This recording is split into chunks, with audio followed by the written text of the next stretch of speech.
الحمد لله رب العالمين والصلاة والسلام على سيد الأنبياء والمرسلين وعلى آله الطيبين الطاهرين وأصحابه الأكرمين أجمعين، أما بعد، فأعوذ بالله من الشيطان الرجيم. بسم الله الرحمن الرحيم. وبشر الصابرين الذين إذا أصابتهم مصيبة قالوا إنا لله وإنا إليه راجعون. صدق الله العظيم وصدق رسوله النبي الأمين الكريم، ونحن على ذلك لمن الشاهدين والشاكرين. إن الله وملائكته يصلون على النبي يا أيها الذين آمنوا صلوا عليه وسلموا تسليما. اللهم صل على سيدنا ونبينا وحبيبنا مولانا محمد وعلى آله وأصحابه أفضل صلواتك وعدد معلوماتك وبارك وسلم. محترم حاضرین، سامعین کرام، السلام علیکم ورحمۃ اللہ وبرکاتہ۔ اللہ تعالیٰ کے بے انتہا حمد و ثنا ہے جو سارے عالم کا رب ہے، خالق کائنات ہے، مالک سجا ہے، رب العالمین ہے، ہر شے کا قادر مطلق ہے، اور محبوب خدا احمد مجتبیٰ محمد مصطفیٰ سیاح مقام وسینہ سرور مدینہ، غریبوں کے غمخوار آقا، یتیموں کے مددگار آقا، بے سہاروں کے سہارے آقا پر بے انتہا درود و سلام کے بعد اللہ تعالیٰ ارشاد فرما رہا ہے، اپنے ان بندوں کو خوشخبری دے رہا ہے جو اللہ تعالیٰ پر توکل کرتے ہیں، سرور انبیاء صلی اللہ علیہ وسلم کی زندگی کو، قربانیوں کو، آل رسول کی قربانیوں کو یاد کرتے ہیں، ان کی زندگیوں کو اپناتے ہیں، اور اپنی مصیبت کو جب بھی اللہ تعالیٰ پر توکل کرنا ہو تو آل رسول کی قربانیوں کو، ان کی مصیبتوں کو یاد کرتے ہیں۔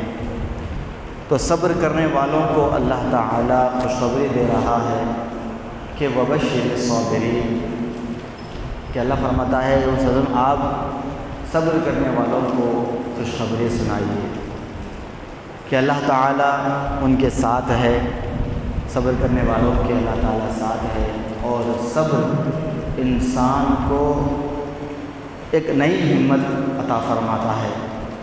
تو لہٰذا اللہ تعالیٰ بیان فرما رہا ہے کہ جب کبھی بھی مصیبت آتی ہے، پریشانیاں آتے ہیں، آفتیں آتی ہیں، ہر شے جب اس کے اوپر حاوی ہوتی ہے، ظلم و ستم کے پہاڑ ٹوٹتے ہیں، مفاد پرستی کی آندھیاں چلتی ہیں، خود غرضی کے طوفان اٹھتے ہیں، جب ایک اللہ کے بندے کو کسی تن و تنہا کیا جاتا ہے، تو ان تمام صبر والوں کے لیے خوشخبری ہے کہ وبشر الصابرین، اللہ فرماتا ہے کہ آپ خوشخبری سنا دیجئے۔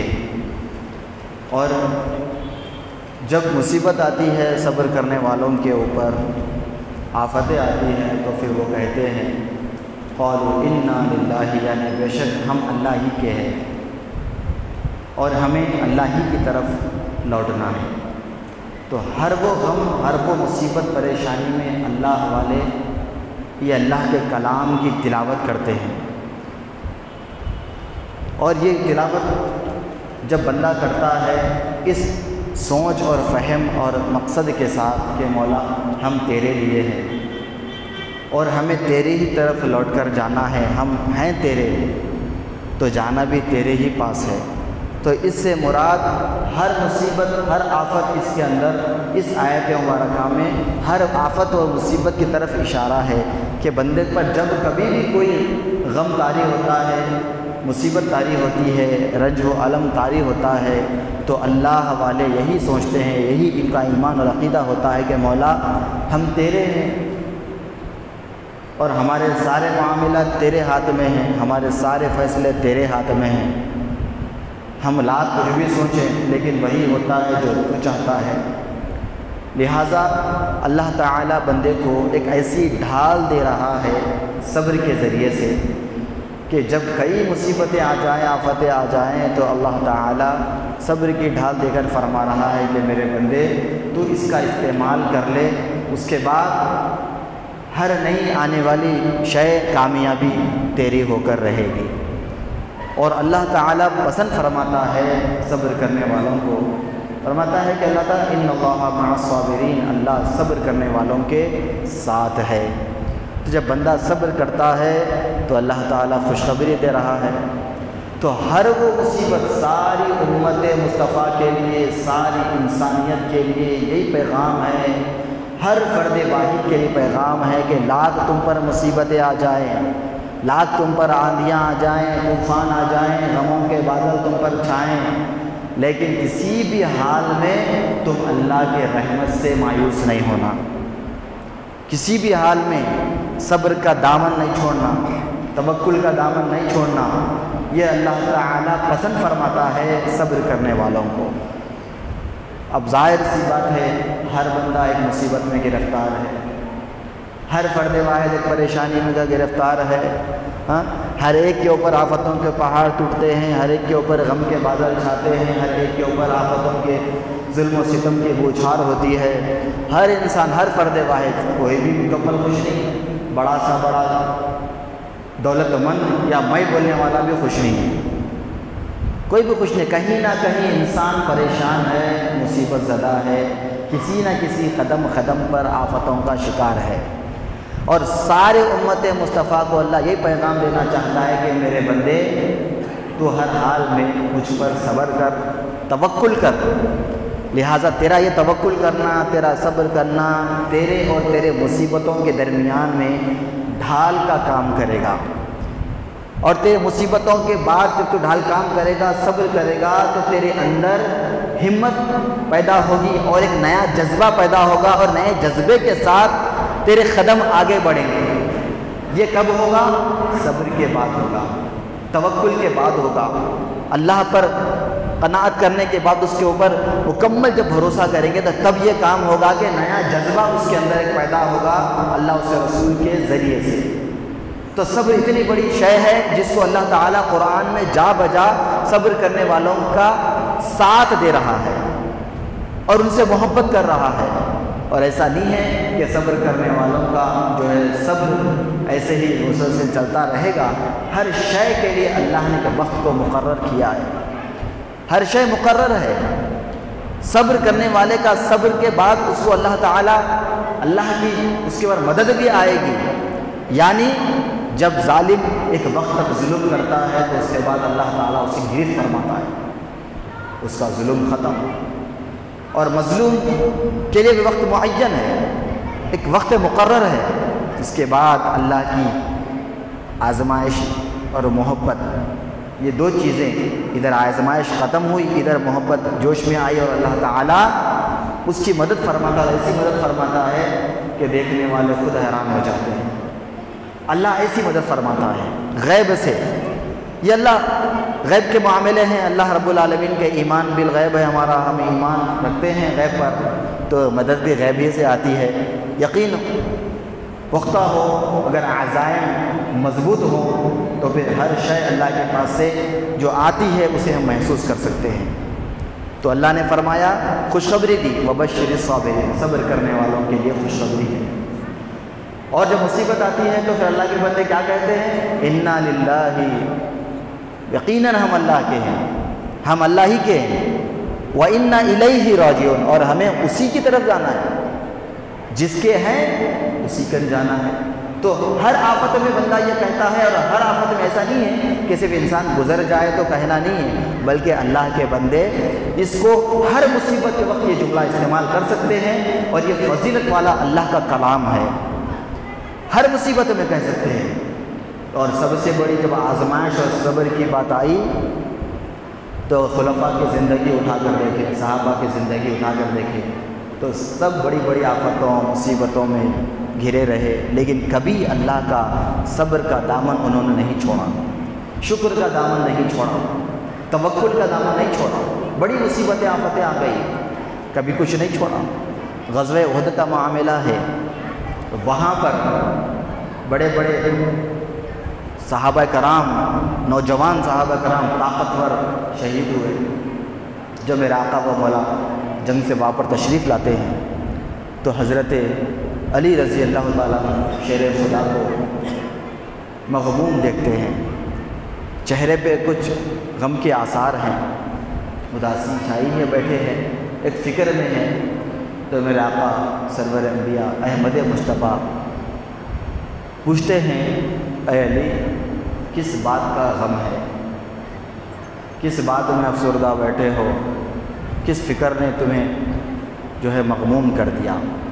تو علی کہتے ہیں، یا رسول اللہ، میرے آقا اتنے میرے صحابہ، اتنی بڑی جماعت ہے، اس میں تو جانثار صحابہ جب جام شہادت نوش فرمائے تو اسی غم میں بیٹھا ہوں۔ اس غم میں ہم یہ سمجھ رہے ہیں کہ آپ ان سے جدا ہو گئے، یہ جدائی کا غم، بلکہ حضرت علی رضی اللہ عنہ کا ایمان اور ان کا عشق و محبت آقا سے اور شہادت سے، جو ان کا ایمان اور عقیدہ ہے، ساری امت کے ایمان کو مضبوط کرنے کے لیے کافی ہے۔ تو آقا پوچھتے ہیں کس بات کا غم ہے؟ تو آپ کہتے ہیں، یا آقا میرے آقا کہ میرے ساتھی نے صحابہ کرام جام شہادت نوش فرما کر اب وہ جنت کے اعلیٰ مقام پر فائز ہو گئے ہوں گے، اللہ کے رحمت سے لطف اندوز ہو رہے ہوں گے، اور اس بہترین چیز سے جو ہے میں دور رہا۔ آپ جام شہادت نوش فرمایا تو اس جام شہادت سے کا موقع مجھے نہیں ملا، اسی لیے میں افسردہ ہوں کہ وہ موقع مجھے بھی مل جاتا جام شہادت نوش فرمانے کا میرے آقا، تو میں بھی اس بڑے بڑے اعلیٰ مقام پر فائز ہو جاتا۔ تو میرے آقا نے فرمایا کہ علی صبر کرو، وہ دن بھی آئے گا جب تمہارے چہرے کو اور تمہارے داڑھی کو خون سے آلودہ کیا جائے گا، اور جب صبر کا دامن نہیں چھوڑنا، صبر کرنا، اللہ تعالیٰ جو ہے صبر کرنے والوں کے ساتھ ہے۔ تو آپ اپنی جام شہادت حاصل کرنے کی جس طرح جستجو دکھائی کہ وہ جام شہادت فرما کر اعلیٰ مقام پر فائز ہو گئے، تو آقا نے فرمایا مغموم مت ہو، آپ کو اللہ تعالیٰ تمہارا بھی وقت آئے گا کہ تمہارے چہرے کو حاسدین، منافقین، مشرکین تمہارے چہرے کو خون سے آلودہ کریں گے۔ اس کے بعد آپ نے اللہ کا شکر ادا کیا اور فرمانے لگے، یا رسول اللہ کہ شکر اللہ کی نعمتوں پر ہوتا ہے اور مصیبتوں پر صبر ہوتا ہے۔ یا رسول اللہ انشاءاللہ تعالیٰ میں جب جام شہادت نوش فرماؤں گا تو وہ میرے لیے نعمت عظمیٰ ہے، اور اس وقت میں اللہ تعالیٰ کا شکر بجا لاؤں گا۔ قربان ہو جائے، کس طریقے کا ایمان ہے، کتنی پیاری سوچ ہے صحابہ کی۔ امت مصطفیٰ کے لیے لمحہ فکر ہے کہ سوچنے کا بھی ایک ادائے مصطفیٰ دیکھیے کہ جو ادب مصطفیٰ جو منتقل ہوا وہاں سے پھر یہ امت مصطفیٰ میں آیا، تو سوچنے کا جو سلیقہ ہے وہ اللہ تعالی ہمیں جو ہے آل رسول سے بتا رہا ہے۔ سوچنے کے بہت طریقے ہیں، لیکن ایسا سوچو جس میں اللہ اس کے رسول کی رضا ہے، ایسا سوچو جس میں اللہ اس کے رسول کی خوشی ہے، ہماری مفاد پرستی نہیں ہے، ہماری کوئی جو ہے ہماری اپنی خود کی جو ہے فائدہ تلاش کر رہے ہیں ہم، ایسا کچھ نہیں، بلکہ ہر چیز سے پاک و منزہ ہو کے بندہ اللہ اس کے رسول کی رضا کے بارے میں سوچ کر فیصلے کرنا، تو اس میں جو ہے روحانی خوشی اور سکون، ایک جذبہ، ایک قوت اللہ تعالیٰ عطا فرماتا ہے۔ یہی شے اللہ تعالیٰ آل رسول کے ذریعے سے ہم تک پہنچایا، اور یہ مبارک مہینہ جو ہے صبر کا مہینہ ہے۔ اتنا صبر کا مہینہ ہے کہ آل رسول کے ایک ایک جو ظلم و ستم ہوا آل رسول پر، اس کو اگر ہم بیان کریں گے تو پھر خلاصہ کریں گے تو پھر رات بھی دن بھی بس نہیں ہوتا۔ ان تمام کا ذکر فرما کے اللہ تعالیٰ فرما دیا اجتماعی طور پہ کہ وبشر الصابرین، صبر کرنے والوں کے ساتھ اللہ ہے، اور اللہ تعالیٰ کے لیے جو صبر کرتا ہے اللہ اس کو روز محشر تک جو ہے اس کو زندہ اور باقی کر دیتا ہے۔ جو اللہ کے لیے صبر کرتا ہے اللہ تعالیٰ اس کو ہمیشہ کی بقا عطا فرماتا ہے۔ جو اللہ کے لیے اس رسول کے صبر کرتا ہے اللہ تعالیٰ اس کو ہمیشہ کی جو ہے اس کا نام کر دیتا ہے، اس کی زندگی کو دوسروں کے لیے، آنے والوں کے لیے اللہ تعالیٰ صراط مستقیم بنا دیتا ہے۔ تو صراط مستقیم اللہ والوں کی زندگی ہمارے لیے صراط مستقیم ہے، یہ امت کے لیے صراط مستقیم ہے۔ تو اس وقت اللہ تعالیٰ نے جب آزمایا آل رسول کو تو پیارے آقا صلی اللہ علیہ وسلم دیکھا کہ مغموم ہے، فرمایا کہ وقت آئے گا کہ تمہاری داڑھی کو لال کر دیا جائے گا۔ تو آپ خوش ہوئے، اس کے بعد کہنے لگے صلی اللہ علیہ وسلم کہ مصیبتوں پر تو صبر کیا جاتا ہے، میں صبر کروں گا، اور جب جام شہادت نوش کروں گا اس وقت میں شکر کروں گا، کیونکہ سب سے بڑی نعمت عظمیٰ اللہ کے پاس میرے لیے شہادت ہے۔ اللہ اکبر، یہ جذبہ ایمانی ہے۔ یعنی انسان دنیا میں آیا تو ایسا نہیں ہے کہ اس کو زندہ رہنا ہے، ہمیشہ رہنا ہے، ایسا نہیں ہے، بلکہ وہ زندگی کی خواہش رکھتا ہے تو پھر کئی مصیبتیں اس کے اوپر حاوی ہو سکتی ہیں۔ نہ زندہ رہنے کی خواہش رہنا، نہ مرنے کا غم رہنا، آپ کی زندگی یہ امت مصطفیٰ کو ایک جذبہ عطا کر رہے ہیں، ایک قوت عطا کر رہی ہے۔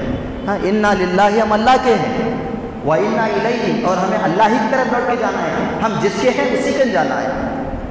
تو اس میں یہ معاملہ ہے، یہ شے ہے کہ یہاں پر جب حضرت امام حسین رضی اللہ تعالیٰ عنہ نے جب ان کو دھوکہ دے کر کوفہ بلایا گیا، جھوٹے خطوط لکھے گئے، ہاں، ایک ناپاک ارادے، ایک شر پسندی کی گئی، ایک منافقت، اعلیٰ مرتبے کی منافقت کی گئی، دھوکہ دیا گیا، صحیح پیغام نہیں پہنچایا گیا، اور بیعت کرنے کے لیے حضرت امام حسین علیہ رسول پر وہ سارے چھوٹے بڑے گھر کے سارے افراد، جس میں چھوٹے بچے ہیں، بڑے ہیں، عورتیں ہیں، مائیں بہنیں ہیں، ان تمام علیہ رسول کے قافلے کو دھوکہ دے کر بلایا گیا۔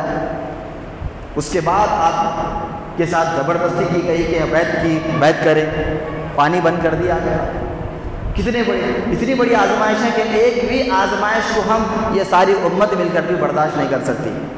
وہ ساری دنیا کی بڑی بڑی آزمائشیں آل رسول پر دی گئی، صرف اپنی مفاد پرستی کے لیے، اپنی خود غرضی کے لیے۔ یزید ہے ایک طرف، وہ بھی، اب اس کے اوپر کئی مسئلے مسائل ہیں، اس کے اوپر بھی کئی اختلافی مسائل ہیں۔ لوگ کہتے ہیں کہ نہیں، ان کو کچھ بھی نہیں بولنا، جو ہے صحابی رسول کے بیٹے ہیں، بجا ہے۔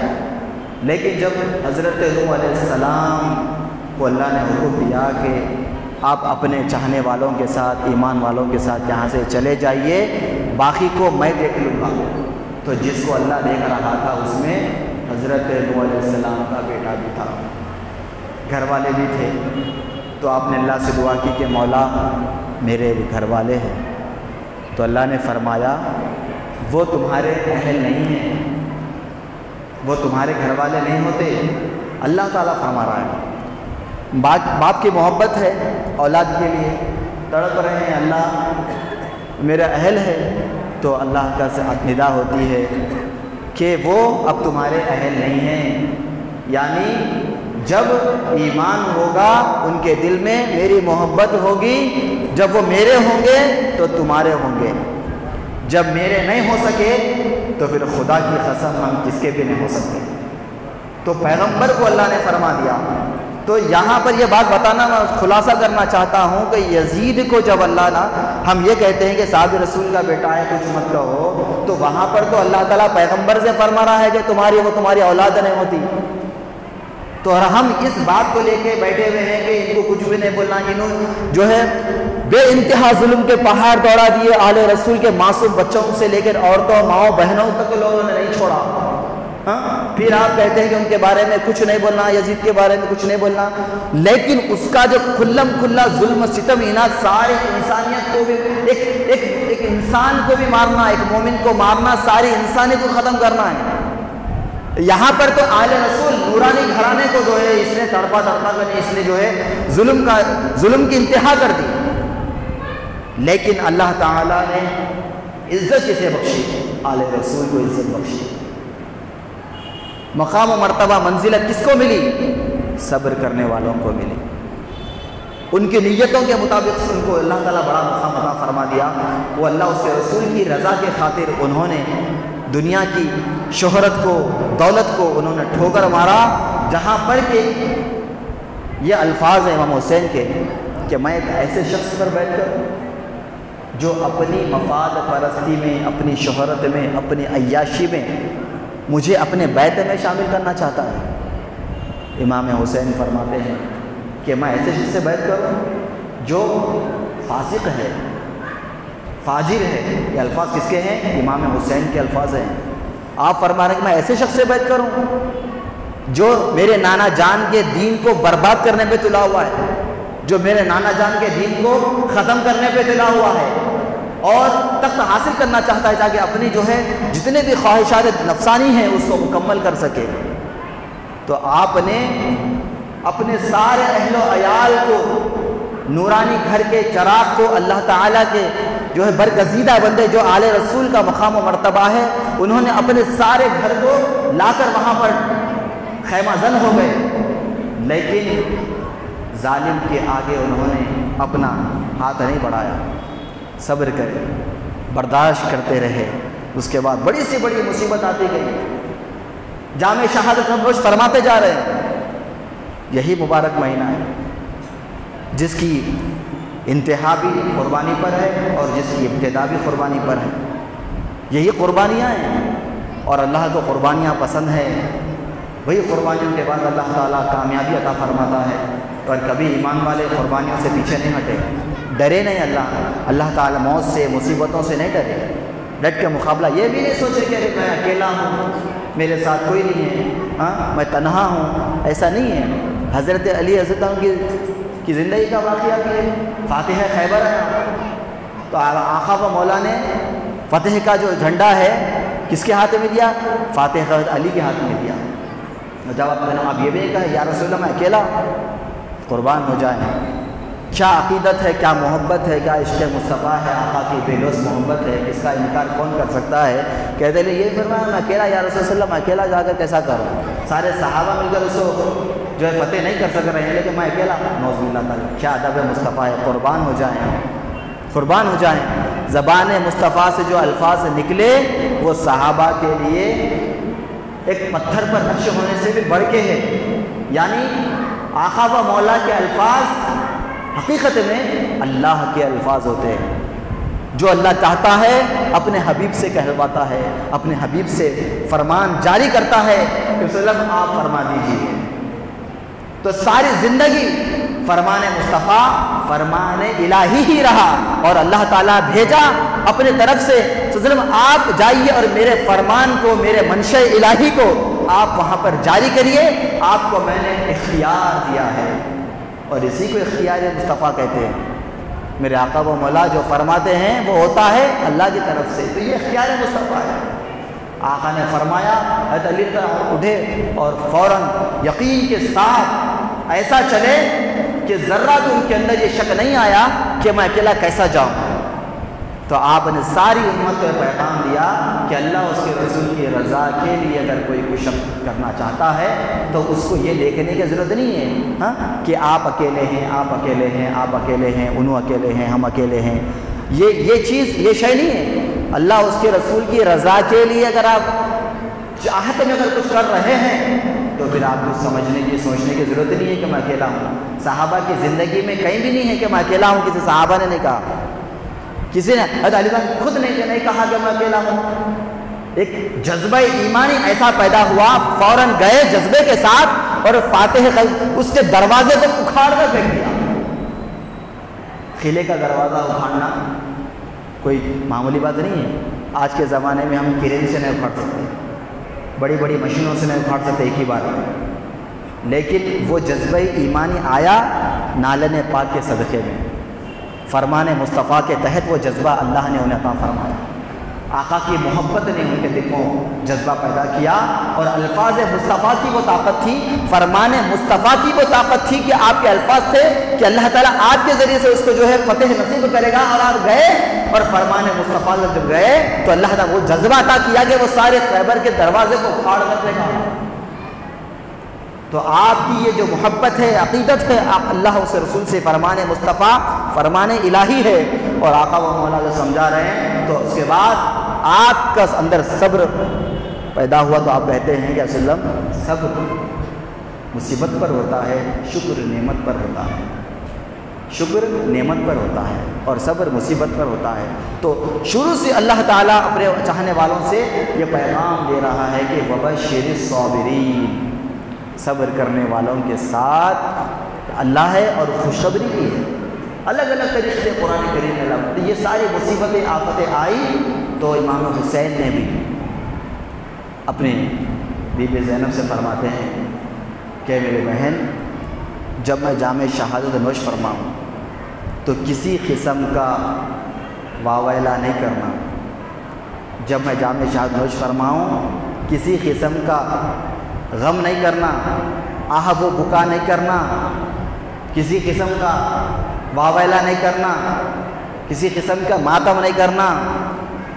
آپ فرماتے یہی شے آقا و مولا اپنی آل کو، اپنے غلاموں کو دیتے رہے۔ آخر میں جب جامع شہادت فرمانے سے پہلے امام حسین نصیحت کر رہے ہیں خیمے میں اپنے اہل و عیال سے کہ جب میں جامع شہادت فرماؤں تو غم کوئی نہیں کرنا، آہ و بکا نہیں۔ غم ہے، اپنے اندر غم ہے، لیکن اس کا مطلب یہ نہیں ہے کہ ہم جو ہے غم کا اظہار چیخ و پکار کر کے کر رہے ہیں، ماتم کر رہے ہیں، مال رہے ہیں۔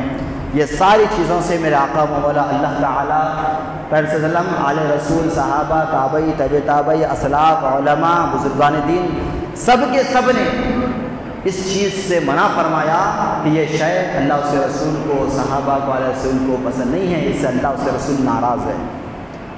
جب بھی مصیبت آتی ہے، اگر کوئی شخص ماتم کرتا ہے، چیخ کرتا ہے، لیکن محبت ہے، غم بھی ہے۔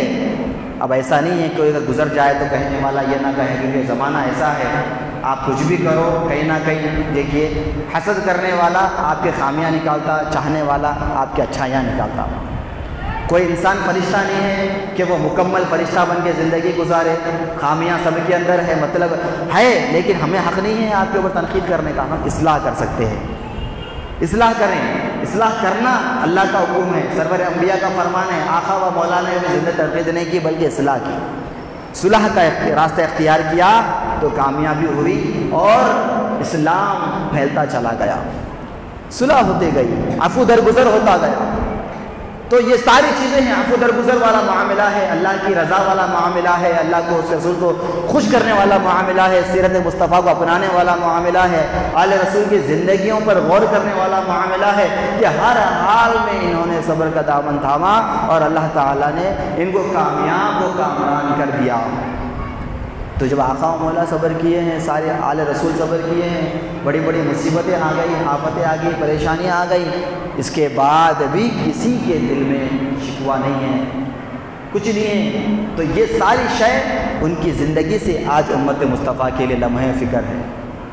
ہر فرد واحد ان کی زندگیوں کو غور کرے اور سوچے کہ میرے مولا جب ان کی اتنی بڑی مصیبتیں رہ کر بھی وہ کامیاب ہوتے ہو گئے تو ہمارے لیے مصیبتیں کچھ نہیں ہیں میرے مولا، بس صبر کا توفیق عطا فرما، اور اتنا صبر دے جتنا میں برداشت کر سکتا ہوں، اتنا صبر دے جتنا میں برداشت کر سکتا ہوں میرے مولا، اتنا ہی صبر دے، کیونکہ میں جتنا، اور اللہ کا وعدہ ہے ہماری دعا سے پہلے اللہ تعالیٰ کو اتنا چاہتا ہے ہم سے کہ اللہ کو فرماتا ہے لا یکلف اللہ نفسا الا وسعها، میرے بندے میں اتنی ہی تو اس کے اوپر تکلیف دیتا ہوں جتنی وہ برداشت کر سکتا ہے، اور وہ تکلیف بھی نہیں ہوتی، ایک آزمائش ہوتی ہے، بندہ جتنی برداشت کر سکتا ہے اللہ اتنا ہی دیتا ہے، چاہتا ہے، محبت کرتا ہے، 70 ماؤں سے زیادہ چاہتا ہے، اپنے ہر فرد واحد سے محبت کرتا ہے۔